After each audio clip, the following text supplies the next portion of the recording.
After match week 17, Spurs are down to 14th in the Premier League table, 7 points away from top 4 and 4 points above 17th, where we finished last season under former boss Postecoglou.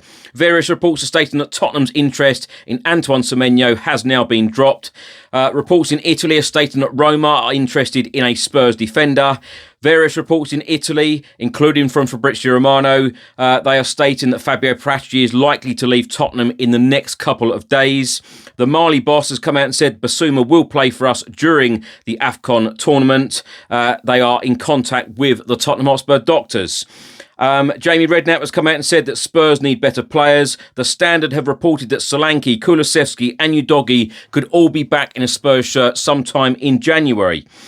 Former Chelsea defender Frank Leboeuf has come out and said Van der Ven must be punished for the challenge on Alexander Isak. Carragher has defended Mickey Van der Ven on that challenge. Gary Lineker has come out and said Javi Simons' challenge on Virgil van Dijk was never a red card. And Vicario has come out and said we have to be proud of the performance against Liverpool.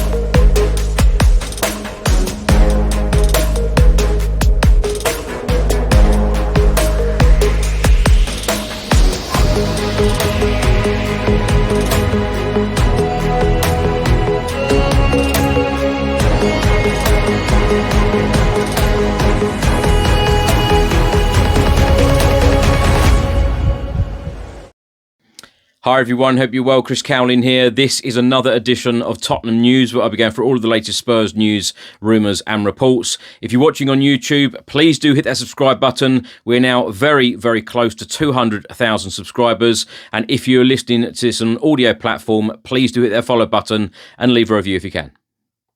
Now let's start by talking about one result in the Premier League from Monday evening. Fulham 1, Nottingham Forest 0. Spurs have now moved down to 14th. Fulham go up to 13th.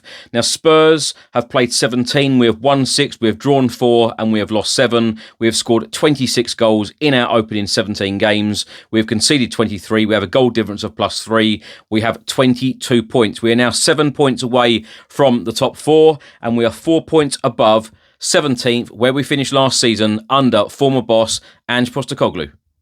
Now let's talk about Bournemouth star and Tottenham Hotspur target Antoine Semenyo. Fabrizio Romero has stated that Spurs have now dropped out of the race to sign Antoine Semenyo. David Ornstein from The Athletic, he has just stated that Spurs were very keen, and I'm led to believe they were prepared to pay a significant salary to Antoine Semenyo, but he is politely now focusing on other options. Now Sky Sports on this story, they are stating that Tottenham Hotspur have ended their pursuit in Bournemouth forward Antoine Semenyo. Spurs have now moved on to other targets, with the race for Semenyo now on a knife edge. Manchester United and Manchester City are still ahead of other clubs and remain neck and neck for his signature, but Liverpool remain interested and are understood to be considering their options in the wake of Alexander Isak's injury. Semenyo could make a decision on his future today.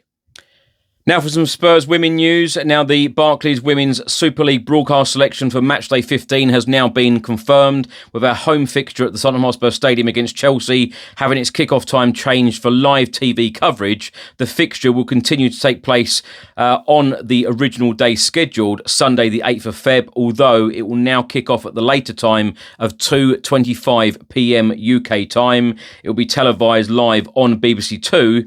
This match is one of 3 upcoming games to be played at the Tottenham Hotspur Stadium alongside the Spurs Women fixtures against Everton on the 15th of March and Manchester United on the 26th of April.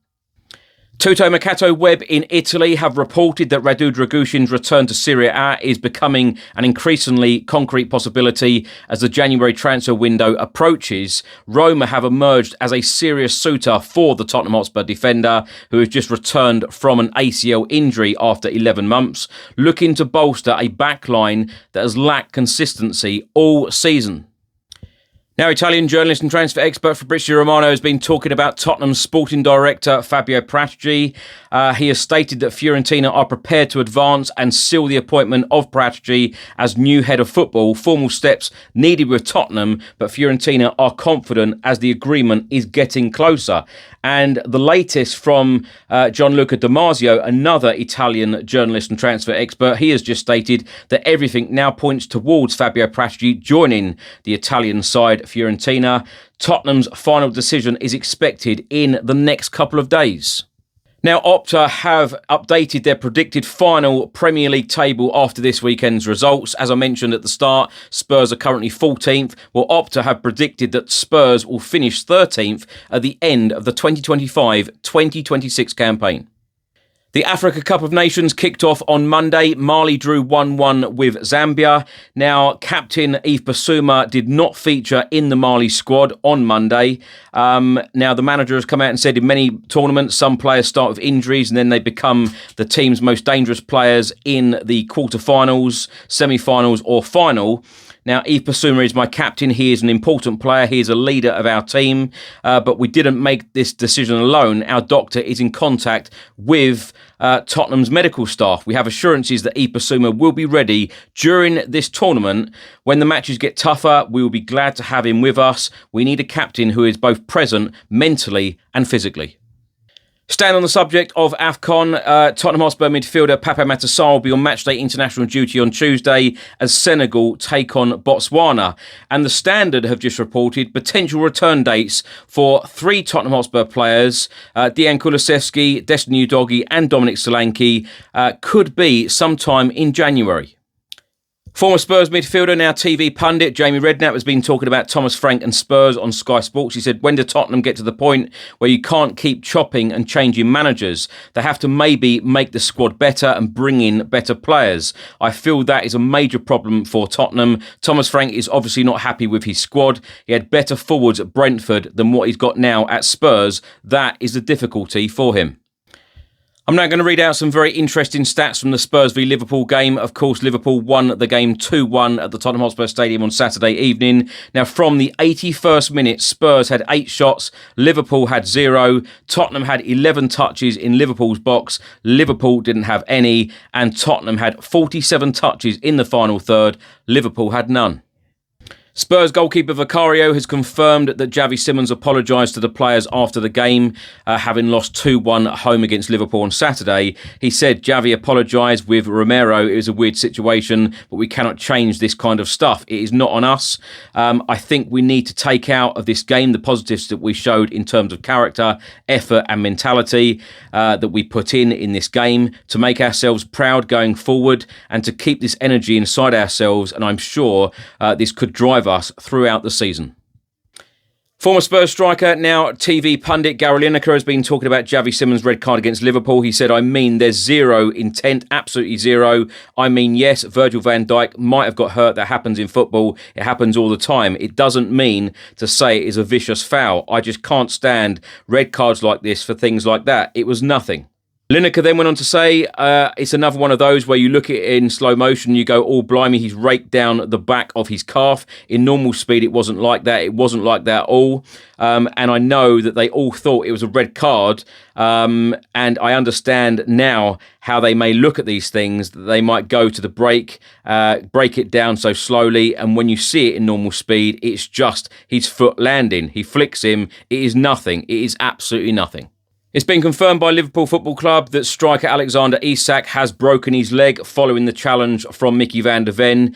Now, former Chelsea defender Frank Leboeuf talking on ESPN about Mickey van der Ven. He said, I love the way that Mickey van der Ven is behaving and the way that he plays football. I love the player, but he does have to be punished because of this challenge. I'm sorry, you cannot get out of that when you broke the leg of somebody. You take a chance. You are a defender. I was a defender and I never injured any player. Leboeuf then went on to say, you can tackle, you can be hard, but you have to know when to be in control of what you do. And I'm sorry, in that manner, and the result says a lot. Van der Ven was not in control. And for me, that's maybe unfortunate, but something has to come out. He cannot again be released with nothing after that tackle. Now, former Premier League defender, now TV pundit and analyst Jamie Carragher on Sky Sports. He was talking about Mickey van der Ven's tackle on Alexander Isak on Saturday. He said there's been a lot made about a lot of the challenges in the game from Tottenham players, and a lot of them weren't very clever. I've put myself in van der Ven's position, and that's a challenge I would have probably have made myself.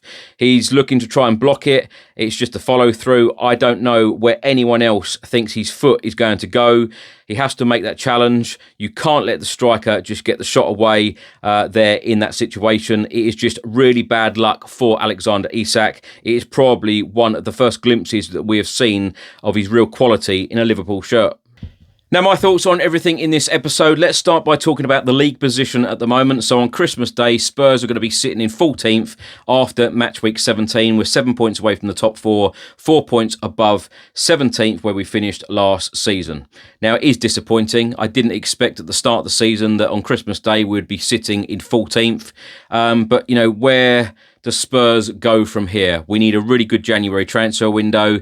I think that we need the players to step up. We need a lot more, from Thomas Frank. We need a lot more attacking football from Thomas Frank. Rather than worry about the opposition, we need to worry about us because, those stats from the 81st minute, and I'm going to say, of course, the game doesn't start on 81 minutes.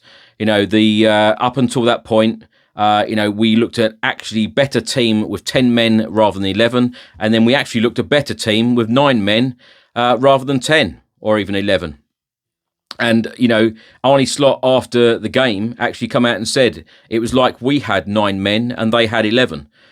Spurs were so dominant. Those stats that I read out earlier, Spurs were extremely dominant from the 81st minute. And, that's the way we need to play at home, especially against a Liverpool side that hasn't been that great. And Liverpool were there for the taking on Saturday. And, we should have got something out of that game. Of course, Romero, he's hot head. Got him sent off. He's 2 yards away from the referee, John Brooks. John Brooks, of course, had a really disappointing game, in my opinion. Lots of decisions that game. I could sit here all day and night talking about his refereeing performance on Saturday. It was poor. But Romero, captain, leader, you cannot be doing that, especially when, there's cameras everywhere and plus the referee is standing 2 feet away from you or 2 yards away from you. So that was very, very disappointing because that was a very, very dominant time in the game for us. And, with Romero on the pitch, you never know. We could have got a point out of that game or even won it at the end because, as I said, Liverpool were there for the taking.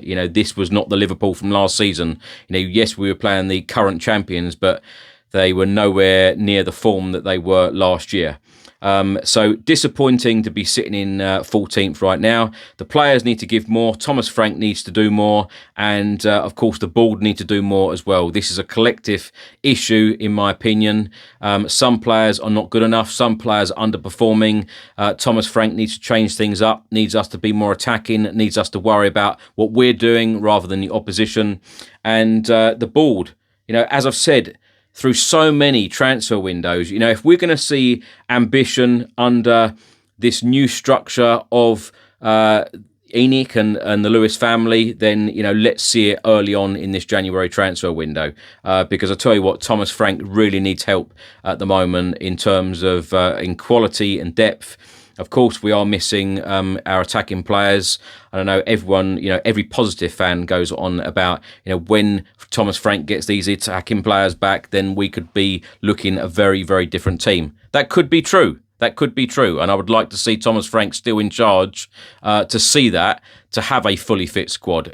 That's how I, as a fan, and I know a lot of people have given up on Thomas Frank already, but me as a fan, and I said this about Ange Postecoglou last season as well, when there were so many rumours about Ange being sacked, I like to see a manager have all of their tools. I know every Premier League team does have injuries, but, the majority of the squad, particularly in that one area of the pitch, I'd like to see a manager have his full squad available or near, full squad available and then really judge what we can do. But at the moment, 7 points away from the top four, 4 points above 17th. This second part of the season, where are Spurs going to go? Is it going to get worse? Is it going to be the same? Because if it is, we are going to be hovering around that 17th spot. Of course, we've heard Thomas Frank come out and say a number of times, you've got to remember we finished 17th. So what does that actually mean? Does it mean that it's an improvement if we finish 16th in the Premier League table? I don't like that attitude. I must say I'd like to hear my manager be quite ambitious, but at the same time be realistic. But is it really realistic, Spurs finishing 14th? Perhaps some of you will say yes. For me, I would like to aim a little bit higher, and I think that this squad are capable of finishing a lot higher than 13th or 14th. But this second part of the season, it could be really positive. If Thomas Frank suddenly gets a player or two in, and it makes a real difference, makes a real impact on this second part of the season, and we suddenly pick up a couple of really good results and the performances start to improve as well. We start to see signs of things improving. You never know. We could climb up that league table, and the league table at the moment is extremely weird, even still after 17 games, because you lose a couple of games, you're down there, you win a couple of games, you're right up there again in the mix. It looks like Liverpool are on the same points. I think Liverpool are up to 5th or 6th, and they've got the same points as Chelsea in 4th. So, what a turnaround for them. They were in the mud a couple of weeks ago, and, a couple of good results. You string a couple of good results together and you're suddenly up there again. So let's hope that Spurs do climb up that league table, because it is no fun at the moment seeing Spurs down in 14th spot. Yes, we've got a couple of difficult games coming up, but we've got to put performances in. We've got to show that attacking intent, and we've got to show that desire in games, and we've got to have shots on target. And I like that last 15 minutes or so at the Tottenham Hotspur Stadium, but you've got to look also at the majority of the game. We weren't good enough, and you've got to ask that question why. And we've seen these sorts of performances a lot this season, and that is not good enough. And that's why there is a lot of frustration among the Spurs fan base at the moment. I did a 6-hour fan show on Sunday. And, the majority of the fans, if not all the fans, came on, and I asked the question, give me the positives, and people were really struggling. And, this cannot happen. We need to have positive signs in every game going forward. Now, Roma are interested in Drăgușin, who, of course, has just come back. He was in the matchday squad on Saturday. For the game against Liverpool. He was on the sub bench for the first time for 11 months, so great to have him back. Would I sell him? Do I think that Spurs will sell him? Yes, I do, and yes, I would, because I just can't see where he is going to fit into this team. He has had a pretty rough ride, I think, since coming in at Tottenham. Hasn't played very much, played under a couple of managers, and I think that he probably thought this spell was going to be really successful. But, when you've got the likes of Mickey van der Ven and Christian Romero at the back, how much game time are you going to get? Particularly when Kevin Danso and other players could fill those roles as well. And I always think when a player is out for that, long, that massive period of time, how many people have actually come out and said, we've missed him? And they haven't. So I wouldn't be at all surprised to see him leave in the January transfer window. The interest now has been dropped in Antoine Semenyo. Of course, I had Tom Barkley of the Sun newspaper. He said that last week that he politely said no to Tottenham, and he wants to join one of the Manchester clubs. So let's see how that is going to unfold. I'm sure that will be the story, certainly in the Premier League, of a top player leaving in the January transfer window. He is a top player, and I'm gutted that he will not be wearing a Tottenham Hotspur shirt, because he would be perfect on that left-hand side, and that is an area where Spurs really, really do need to address in the January transfer window, in my opinion, and not players that, for the future. We need players that have been there, done it, got the T-shirt, have experience, not necessarily older players. And Thomas Frank said something very similar to this as well, and I completely agreed with every single comment he said. It doesn't need to be an old player, but just with enough experience to come in. Ready-made players, that's what I mean. Ready-made players with good experience and players ready to walk straight into this team and be an impact player. Now, Fabio Paratici possibly leaving Tottenham Hotspur Football Club. Now, my big question is why? Because Vinod Venkatesham, it wasn't long ago, a couple of months ago, they all sat down, him with Fabio Paratici and Johan Lange, saying what a great idea it was that Tottenham were going to have two sporting directors and they were going to work hand in hand, and they were, one was going to do certain roles, the other was going to do certain roles, and this was going to be a match made in heaven, and this would be great for the football club. And now, just before the January transfer window, Fabio Paratici could be leaving Tottenham. Now, it's interesting because the Daily Mail on Monday stated there has been no approach from Tottenham, but all of the Italian journalists, very reliable Italian journalists, I might add, Gianluca Damasio and Fabrizio Romano, both stated that the approach now will happen in the next couple of days, and it is expected that Fabio Paratici will join Fiorentina on a 5-year deal. I think that this is going to be a big, big shame for Tottenham if Fabio Paratici does end up leaving. I would like to know the reason why. Is it for personal reasons?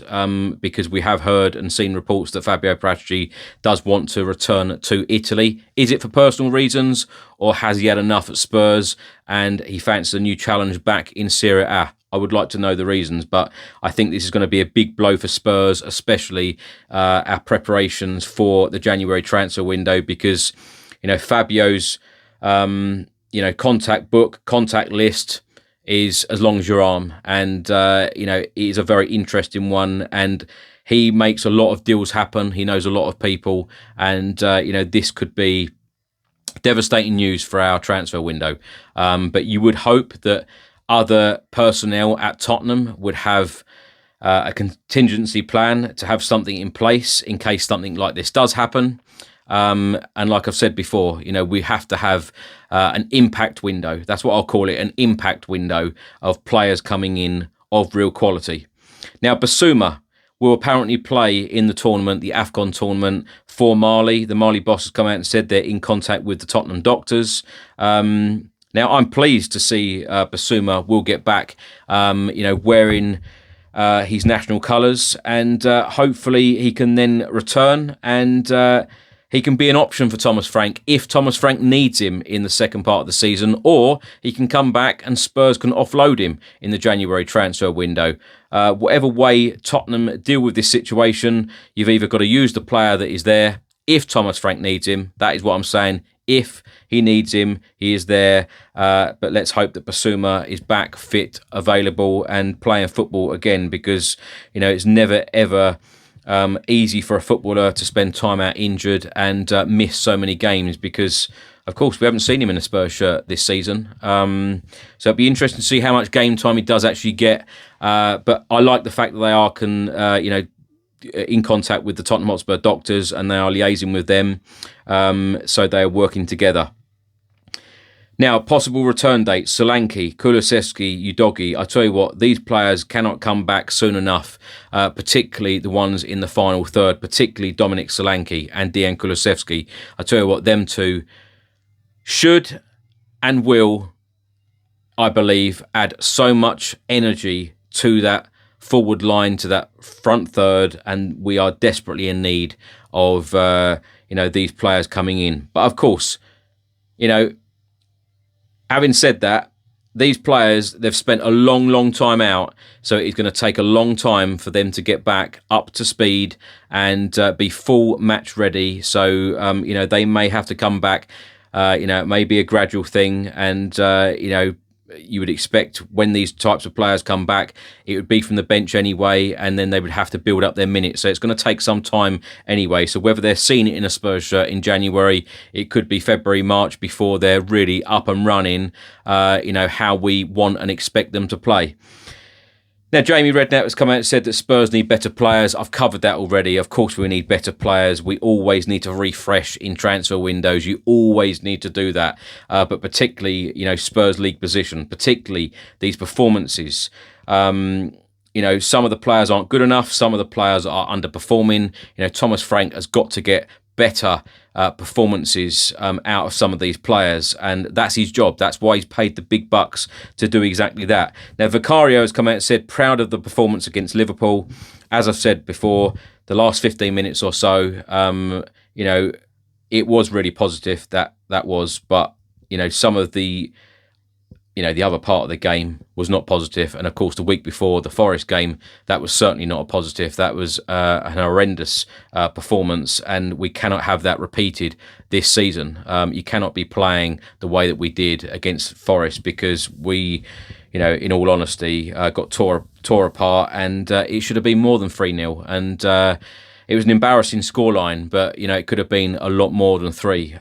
These sorts of performances cannot happen again. But I get the professional footballer attitude. They will always try and find a positive. They will always come out and say a positive thing at the end of the game to try and build that positive energy for the next game. But let's hope that we do see that positive energy in the next game against Crystal Palace away.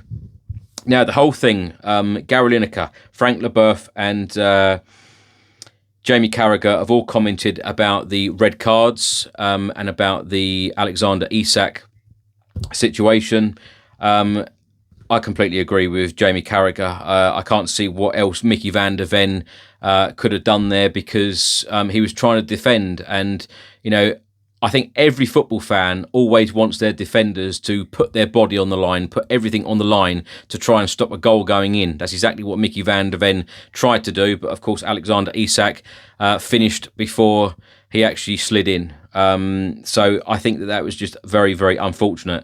The Xavi Simons one, I agree with parts of what Gary Lineker said. However, when you do see it in slow motion, when you do see the images, it looks horrendous. It looks absolutely terrible. But in real time, you think, okay, what a clumsy challenge. But I suppose, many people have said it's a red card. A lot of fans that I've spoke to, they've said it's absolutely reckless. I think it just looks worse and worse. Every time I watch it, it looks worse. And I think the more, the VAR and the referee, of course, going over to the screen, I can see why he gave it. Absolutely. And,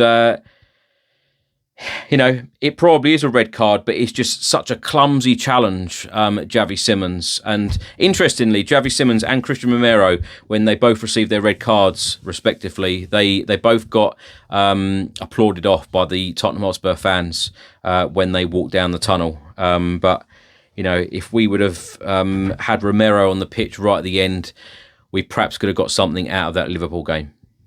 Thanks for watching and thanks for listening. I hope you enjoyed it. If you're watching on YouTube, please do hit that subscribe button, like, share and comment below. And if you're listening to this on an audio platform, please do hit that follow button and leave a review if you can. Have a great week, keep smiling and come on you Spurs.